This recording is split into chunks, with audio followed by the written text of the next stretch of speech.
Music for me is never just a filler for boredom or a pastime hobby. Music is embedded in my soul. It is the drive for my existence and a constant source of joy. It has taught me to persevere against all odds and stand the test of time. It has helped me become who I am today and will continue to help me shape for the future.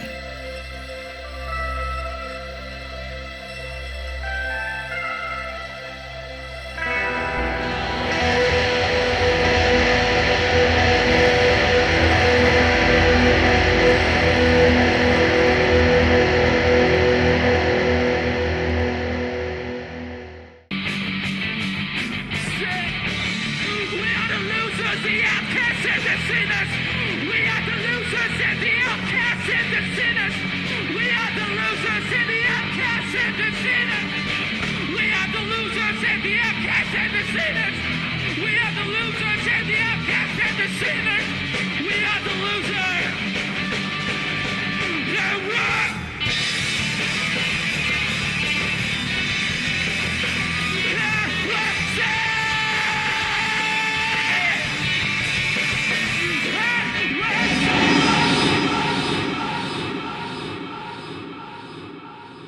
Benjo. He was my classmate, a very supportive friend and funny guy. Him and his fellow skater Joshua Kimpo invited me to their band. I first joined them as a session guitarist then and later on became an official member. I had an awesome experience, awesome time making music with them. We had a gig almost every weekend. We had one gig at Generator Room in Bacolod where we played with our brother band Liberty Jam. I left the band before they released their album, but I did attend their album launch and I'm very happy, grateful to be part of that great band. Drop a heart, break a neck. We're all slipping and we're slipping for the wrong team. We're going down, down, and there's nobody around. Sugar, we're going down, swinging. I'll be a number one with a bullet. A loaded God complex, how can I put it? Brian and Ching. I met Brian Del Rosario at a local church through Christine Aranya. He encouraged me to partner with him and cover pop trending hits and convert them into acoustic songs. We covered a few songs and got the attention of Aviva regional manager Junjun Muleta. We then tried our luck in Cebu as an acoustic duo.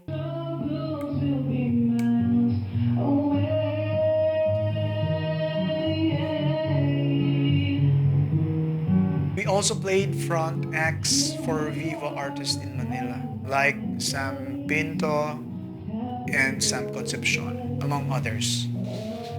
We later on invited Skid Valero to be our human beatbox.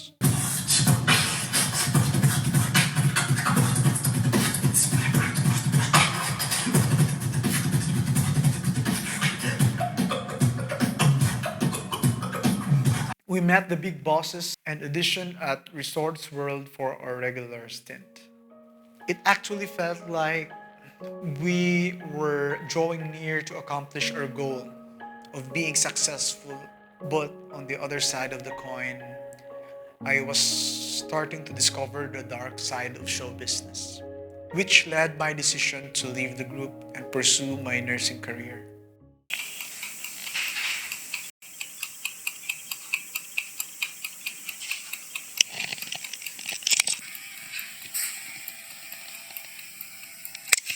I started working as a nurse at Western Visayas Medical Center, but still did gigs after my shift. On Wednesdays, I had a regular gig scheduled at Picante Smallville, where I met Atrio. Hearing without listening, people writing songs that voices never share, and no one dared Observe the sound, a silence, full A very talented solo artist who also regularly performed on Thursdays and Fridays, if I'm not mistaken. I also had a regular gig at La Mesa Grill, South Point, at SM City once a week.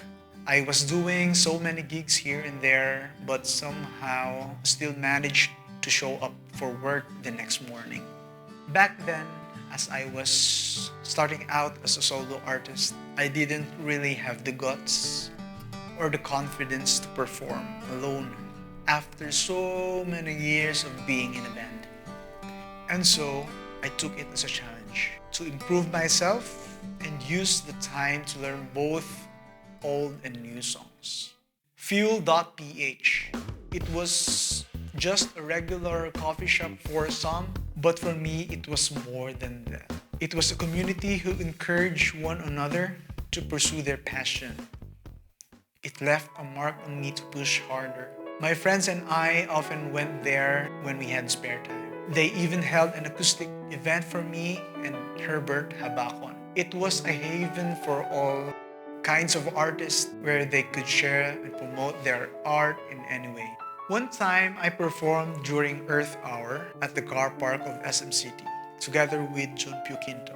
At that time, I was affiliated with Lagon Guitars, so I used their guitars during big events. It was such an awesome experience for me, but the greatest of all was when I performed on ASAP. One day, I received a call from a guy named Jordan Toledo. And he asked me if I was available for an event, and I asked for more details.